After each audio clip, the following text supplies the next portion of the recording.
Good afternoon, this is Parkston Outen with the Bahamian Preservation for Wildlife Foundation. Today we is on location in the Lucaya area looking for different species of wildlife that is be indigenous to the Bahamas. What we see here is a small reptilian animal that's called curly-tailed lizard. The technical or Latin name for this type of animal is Leocephalus. Yes, we are back here live at the Lucayan area. We're experiencing some technical difficulties with the camera crew. But anyway, what you can see here is two of very good representation of the species. This animal is called a curly tail because the tail end of it is curl up. And these animals feed on bug and things. And they're very friendly. In fact, many of the tourists who come to the Bahamas believe they can take it back, you know, to Chicago and place like that. But what happens when they get up there is they die, man, because, you know, they ain't get none of the things that they used to. Okay, let's go to the next animal. Yes, this is what you would call a ant pile. It's made by things called red ant or fire ant. And what you don't want to make sure of is that if you get it in your leg or something, it can bite and swell, man. And one time my cousin get that on his leg, and he get a corn on his leg so big that, man, they had to drain it. And boy, I telling you, the juice to come out of them can make you throw up. Next animal, please. He's rolling? Yeah, all right. What's that called, man? That's a banyan tree. Oh, yeah, that's right, there you go. Okay, this is what you call a Bahamian banyan tree. And you can see this tree very special because the roots grow out of the branches and they reach in the ground, and then what happens is they grow a whole next trunk, and that's a very experienced kind of tree to growing. Okay. Yeah, okay, this is what you call pine cone.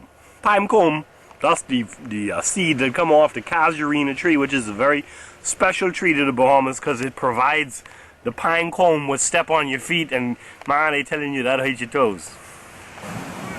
This is what you call Bahamian sand. This sand used to be small unicellular organisms that live in the bottom of the ocean, and they turn into coral and thing, and then the waves chop against it for years and years, chopping on it and chopping on the coral and the rock, and little flexes come off and they washing into the shore, and man, millions of years, and they pile up, and it provide a nice place for people to, you know, go suntanning and things. But really it's a natural wildlife elements.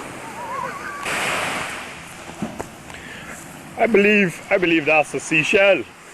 Yeah, we're fortunate because seashell is hard to find in Freeport, but we have a very nice example of a seashell here. You can see that the animal dead, and many times the tourists will take these back to Chicago or something, but they die when they get them up there because they ain't got none of the natural variety of elements that they need to survive.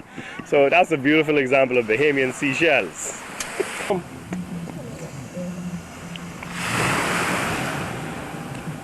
Go! Yes, this is a example of the abundance of edible fruits that grow in the Bahamas. We have a very rich agriculture, and this is an example of a delicious coconut that can be found on many of the beaches in the Bahamas. All you have to do is crack it open, and inside you find a delicious white meat. This is a very delicious looking coconut we see on the beach today. I'm hoping maybe later we could have that for lunch. You sometimes might believe that pirates ain't around no more, but that ain't true, because you can see right here we still get piracy in the Bahamas. This Captain Stinkfoot pirate boat, and man, I tell you, he's still robbing things, and boy, you can't find much less else to say about them. This is the delicious and nutritious papaya. The Bahamians call it pawpaw. This vegetable is filled with all kind of vegetable materials like mineral and vitamin that is very important to the development of proper digestion. For this reason, Bahamas becoming a very natural supplier of these fruits for the rest of the world, because there's a shortage of proper digestion. Once again, focusing in on Bahamian foliage, this is a rubber tree. From this tree, they make all kind of rubber, tires, prophylactics, and other forms of rubber goods is made. The Bahamas used to be one of the world's leading exporters of rubber products until Butler and Sands was formed, and then they start using rum instead for the money. Okay. This is a very large form of tree, as you can see, And if you look closer, you can see leaves be falling from this tree. This is one of the very few variety of deciduous vegetation. Deciduous is a word that comes from the Latin root for decidua, which means the thing fall out. And you can see on the ground all the various things that's fallen. And when a tree loses leaf, it gets replaced with new leaf, just like the natural process of life. Sometimes you have to look very closely to find different kind of animal in the Bahamas, and underneath this rock you can see a variety of wriggles. That's the Bahamian name for a type of insect, but we can't pronounce the name, so we just call it wriggles and creepy things. And these things is an important part of the food chain, because what happens is they get eaten by other bugs, and then they get eaten by birds, and you know, sometimes birds get eaten by fish, and that's how we eat in all of the chain. That's, you know, you learned that in science class.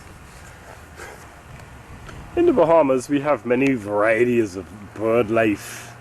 Here we see a mockingbird in its natural habitat. This is a very happy bird. This one is just getting afternoon sleeping in. These birds can be seen in different places, and they imitate a variety of other birds. That's hence the name mockingbird. And pretty soon this bird will wake up and fly away. Don't worry about that.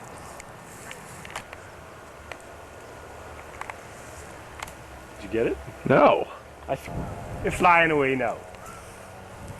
You're very fortunate this afternoon to have the national bird of the Bahamas. This is called turkey budget. What's that called? How you say that? Buzzard, yeah. Turkey buzzard. Yeah, man. I can You know, say they that. eat all kind of things. Yeah.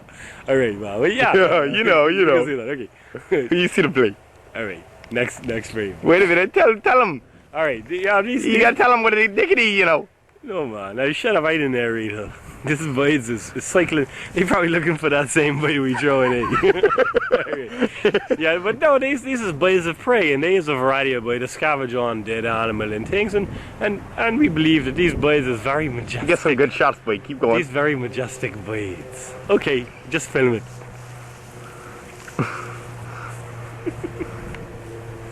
All right, that's enough. Oh man, I gotta kill us some killer shots. Yes, we decided that the last ants we saw was they ain't not in the picture, so we making the next ants for you. These is red ants, and like I told you before, they very fastidious creatures. They very busy. They making all kind of hive, and you know they's burrowing. Keep going. That's it. Go. That's ants. I already told you, man. Let's go to the next animals. Here's another example of the curly tail. You can see this lizard very friendly. He coming right up to the camera. In fact, the same lizard that we filmed last year.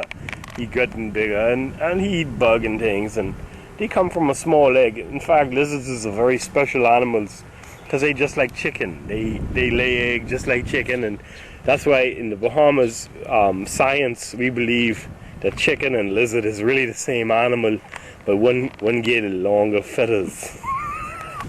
Here we are back on location, and here we see a next kind of vegetation. This is a very pretty and aromatic variety of thing, but you can't eat it, so we just gonna go on to the next thing. This is a sea grape tree. Certain times a year grow a variety of vegetable with ain't got no worms in it, and you can eat it, but this time of year it ain't growing no fruits on it, so you can't eat it. Bahama bread, depending on any menu. You in the viewing audience could probably remember that commercial, and this is what you call sea oats, and this was the special recipe of Bahama bread. They take this and mill it down and make a variety of edible bread that's very tasty. They grow on the beach, and you can see they look very much like wheat kernels or berries, and in fact I can take some of this home later and eat it with the coconut that we find earlier. Here we have a very stupid tourist who get a burr in his feet.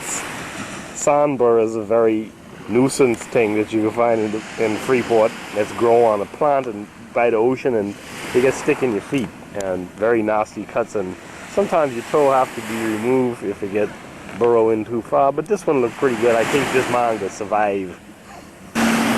This is Crabby Hole. We have a variety of crabby animals that live on the beach. You have fiddler crab, ghost crab. They call it ghost crab because one time man was walking on the beach and he see one of them and he think it was ghosts, and but he runs so fast all you can see is ankle. what better place to finish a documentary on Bahamian wildlife than at the beach with the ocean. Here we are seeing the water, and in the water is a variety of marine animals. Right now the camera is focusing on billions and billions of unicellular organisms called plankton. And these plankton can be seen just about anywhere in the Bahamas, and they're a very colorful variety of wildlife. Also, sometimes we see some fish, but I have to admit to you today, fish is all on holiday. So, this is your host closing this edition of the Bahamian Wildlife Federation. I would like to thank the Bahamas government and my cameraman, Mr. Drexel Wild Goose, for being so helpful. Y'all have a Merry Christmas, and make sure you ain't step on those sandbites.